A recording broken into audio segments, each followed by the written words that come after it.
Hey traders, Raghee here. Welcome to Charts and Coffee for Wednesday, December 29. Great to see everybody. All right, so let's take a quick peek at the economic calendar. And by the way, there's two economic calendars that I look at on a regular basis, depending upon the time of year. Every day, I'm going to make a pit stop over at Forex Factory just to know, what kind of events we have scheduled, especially for day trading when those volatility events could trigger. We have crude oil inventories at 10:30 today, pending home sales at 10. So I want to be aware of those kinds of hot zones.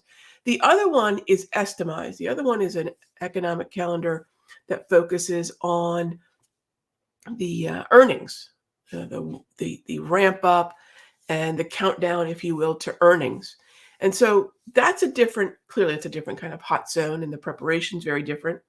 But those are two ways you want to be aware of those scheduled events. Remember, we can only prepare for scheduled events. There's no way to prepare for unscheduled events. There's no preparation for that. However, knowing that there are certain days, certain hours of the day that are either in the aftermath of these hot zones or in preparation of, it's going to give you an idea as to, why the market might be more volatile, why the market might be very quiet and lack volatility as we wait on something impactful to happen. So this is where I want to spend at least a few minutes every single day to kick off my day. And let's get to your questions. All right. So kicking this off, Heather. Hey there, James. How are you? Good morning. I'm looking at Pfizer. Sure. For a run into earnings. All right. So the earnings is way out here, February. And so, if for those of you that are not familiar with the way that I like to focus on the earnings window, so we have a countdown to earnings, and I usually like to start looking about 6 weeks out. The sweet spot is about 4 weeks out before earnings, but I usually like to start about 6 weeks out just to find out which companies are going to be releasing earnings, and then which of those companies have a stock chart that is in an uptrend, because the probability for just a more, I don't want to say predictable, but the probability for a more, predictable result is going to happen in that uptrend. And what I want to do is focus on the days before, the weeks before the release. So we have plenty of that here. It's pulling back. While the sector is pushing higher, debating on when I want to engage. So, the really cool thing about any kind of run up into earnings is it should look a lot like just buying the dip in an uptrend. It should look a lot like buying pullbacks in a double green. So that's what's so cool about this. It's not that we're pulling out some different strategy because earnings are coming. That's arguably ridiculous. We know there's volatility. We have volatility-based strategies, and now we're trying to find, is there a slightly more acute attention and potential movement because of this event? So yeah, buy the dip. I mean, I think it works. I think it makes sense to buy the dip on Pfizer anyway. And then if you add that extra element of earnings, yeah, I'm with you there. And so do you want to engage at 21? Look, the 13's a little too aggressive. 21 would be fine. I really wouldn't have a problem with that, especially considering the last time we dipped in the double green on December 7, we nailed that 21. So I'm cool with that, James. Yeah, I'm cool with that. So Genetics 82, I don't know that I'm going to say that you mentioned record COVID numbers. Is it time for a bump? And remember that whatever is known is usually already discounted. So my usual answer to that is no, but it sure can't hurt. Find the structure. Remember that if we're talking about it it's very likely already been discounted. And what does that mean? It just means it's already been factored into price, very likely. So whether you're looking at Pfizer or whatever you think might be a play, I have no interest in Moderna, to be quite frank, unless just technically it finds its way down to that level around 210 and change. We could probably even say oversold could start a little bit sooner. So this would be an oversold zone within the context of chop. But since the previous trend was down, actually don't have as much interest in Moderna as, say, Pfizer. And that's just structure. Look, whatever news could catapult the stock, again, very difficult to just sit in a name and hope that there's a headline that spurs it higher. I'd rather find the structure where there's already a certain thinking behind the movement. And then if we get a headline, terrific. But yeah, great question though. And good way to start off the morning looking at a very nice uptrend. All right, next question. Hey there, Michael. I bought Jan 21 calls for uranium, gold, and the regional banks. Okay. All are still within those paper cuts. What is the time frame to get out? So, Michael, as we close in inside 21, but most definitely 14 days to expiry, the time decay is going to really start to erode the value of the option that we own, unless the momentum starts to override that time decay. So if they're within paper cuts, I mean, I think that when it comes to uranium, the structure of this market has really just fallen apart in terms of the trend that we played before. Gold should be looking okay. And regional banks, look, financials, XLF and KRE have come back. So the only one that I'm probably concerned about is uranium. But one cool thing about uranium is notice how we bounced off the 200 propulsion, not just once, but twice. And so that's promising. That's promising. But it's probably the wobbliest of those three. So if you find yourself inside 21 to 14 days and things are still not structurally improving, then go ahead and feel free to cut it loose. If not, once that, but by the way, as we get closer to expiry and the theta decay, the time decay kicks in, that might take us into our paper cut area, and you'll cut it loose anyway. That could be the catalyst for the exit, not necessarily the price action. All right. All right. Next up, thoughts on Tesla for continuation. Well, please remember that Tesla is not a trend any longer by my tools.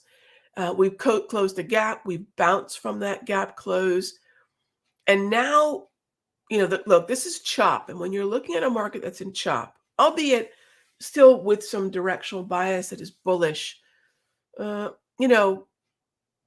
I expect it to keep moving higher? I would. I would anticipate that it could. But, I put something out there yesterday, not to be controversial and certainly not to rain on the parade, but my thinking is that Santa could be done. And that has a lot to do with not because we have an overall, well, think of it this way. Not because we're expecting the week to rally all week. That's not what the end of year, the last week of the year is really about. When you look seasonally on the tendency for how the markets behave, it's really more about the end of the year. And I'm going to log in and just show you all, because I put this out there yesterday. I said, look, I think this could be it. I'm going to day trade. Personally, I'm just going to stick to day trading the remainder of this year. And most of my setups are going to have expectations for, what can we see in January. So if I look at the last 5 years of, say, the Qs, notice that December is usually pretty choppy. And that when we do start to rally, all we really do is rally to basically the upper end of the range. I'm not saying we can't keep going, but I actually find it to be, at this point, a little less probable.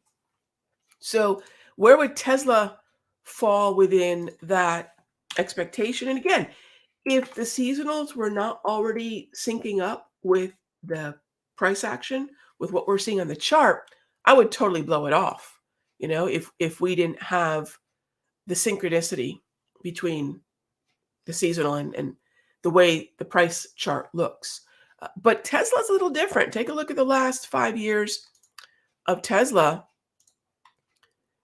Tesla could keep going, but notice as we get to the end of the year, it too starts to top out. So be aware of that. And then be aware of the fact that, yeah, we might be looking toppy seasonally, and that we are choppy on the price chart. So continuation in a trend is far more probable, it's far more predictable. Continuation in chop, again, a little trickier. So hope that makes sense. All right. Next up is, how accurate is the Santa rally this week so far? Again, I think a lot of times, if the expectation is, number one, you got to look at each symbol, right? So I went a little bit more broadly to the broader indices. But please remember that whenever you're looking at a tendency, you have to look to a specific symbol. And then whenever you look at a tendency, there are numerous lookbacks. There are numerous what's known as composites. And so the composite could change the complexion of what we would expect. But if we think about the Santa rally, not in that we're going to expect Monday, Tuesday, etc. I started channeling the Godfather there for a minute. Monday, Tuesday, Wednesday. I wasn't ever going to expect the entire week to rally. More so that at what point do we reach the highs we've already established in December? That's really what the Santa rally is, not 5 days of rally the last week of the year, but rather, where did we get to? And if where do we get to is the measurement, we're pretty close. I'm not saying that we're absolutely there. ES has gone beyond. ES has really overshot it. NQ is just below it, and YM is in that same vicinity as NQ. Maybe a little bit more, but I'm not expecting a whole lot more. So is it accurate? Yeah, I think it has been. Yeah, I think it has been. All right, so next up is, am I looking for a continuation to the downside today? Gosh, oil has been frustrating for me in a lot of different ways, because we had this very nice downtrend. First time we took the short was pretty good. Second time it did what it did here. Now it's chop. So really the question for me is it overbought now? Is it overbought? Is it toppy? And that's really where, if we get that exhaustion, and maybe the minor high there, you mentioned spinning top. I think there's a lot of different names for patterns that look like that. I'll usually call it a minor high. But nonetheless, there's a possibility, especially if we take out the low from the 28th, that we could keep going lower. But it's chop. Please be aware that it's chop. All right. Let's see. What else do we have here? Baba is getting very cheap. Please be aware that cheap, there's no such thing as cheap or too expensive as far as I'm concerned, because I'm sure some people thought that at 140, now that it's at 114, I'm sure some folks thought that at 200, right? So it's all really, well, it's a tricky thing to assume that we found a low. 100 might be as good a spot as any, perhaps, because there is a psychological effect to that. But wait for a pattern. Be very, very careful. However, in January, things that are cheap start looking very interesting. But please, please, please never subscribe to things being cheap or expensive, because it really is an illusion. What we want to see is that the sentiment that got us down to this level, this cheap level, if you will, is shifting. Where and you're probably right in the cheap. It doesn't seem to be valuable yet, right? So as long as it's cheap, I don't think anybody wants it. But at some point, if it looks like value, now if it looks like a good deal, the price action is going to change. The price action is going to start to tell us, oh, there's opinion shifting here. But I think there's a lot of names like that. I agree with you. Just be really, please be careful. I've seen so many traders get destroyed by thinking there's a top in. I've seen traders get destroyed by thinking there's a bottom in. It's a very low probability way of looking at the market. However, if it's got our attention and then we wait for the pattern, then we've just increased the probability significantly. Let's see. Prince says, good morning. I have videos on how to get in and get out of option trades. Oh, do we have something like that? Do we have videos on how to get in and get out of option trades for very beginners? I don't know what you mean by getting in and getting out. If you mean just the actual mechanics of buying a call or buying a put. We have a lot of educational material, Prince, in our training, in our training room, and also our learning center. We have a lot of that for members. And I'm sure if you scour the Simpler Trading YouTube channel, I'm sure you'll find a lot of material on, what we're looking at. I don't know about the basics. I'd probably check, but you know what? Feel free to leave a question. A lot of times the content that we create is oftentimes going to be inspired by the questions and the comments that are left underneath those videos that we leave here at the Simpler Trading YouTube channel. So, feel free to ask. Feel free to ask. All right, next up is, do I by chance have any videos or something that I can read about how to learn to use Darvis signals? The Darvis signals, they're just support and resistance, Jasmine. Yeah, they're just support and resistance. I teach classes based on this indicator, the Darvis 3.0, something that I created. It's not strictly Darvis, though. We've moved past traditional Darvis.